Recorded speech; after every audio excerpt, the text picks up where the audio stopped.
L'Australie n'en finit plus de se confiner, de confiner ses grandes villes. Melbourne est reconfinée à son tour pour la 6e fois depuis le début de la pandémie. Le confinement en place à Sydney depuis 1 mois et demi s'étend lui aux villes voisines. Une situation qui s'explique par une vaccination trop lente entre pénurie de doses et défiance de la population.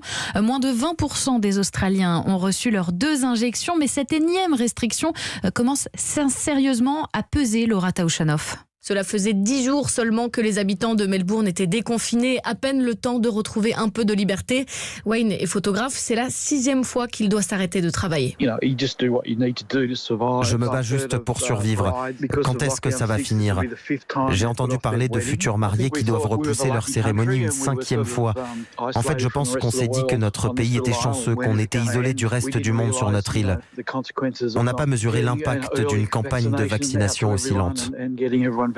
Vivre sur une île, c'est aussi ça qui rend ces confinements successifs usants avec la fermeture des frontières, comme l'explique Ophélie, une Française expatriée depuis 5 ans. J'étais censée partir en vacances, c'est l'impossibilité finalement de se projeter, ça bloque une fois sur 2. Psychologiquement, en fait, on est face à un mur. Et pourtant, il y a peu de contamination dans l'état de Victoria, 6 cas pour 6 millions d'habitants.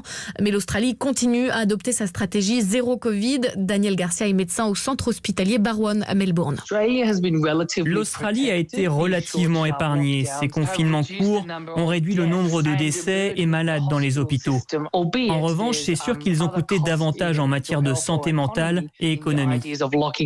Et pour tenter d'éviter trop de reconfinement, le gouvernement a promis de résoudre la pénurie de vaccins d'ici la fin de l'année. Laura Taouchanoff, les autorités australiennes qui préviennent la ville de Sydney, qui vient d'enregistrer un nouveau record de contamination, doit s'attendre à les voir encore progresser dans les prochains jours.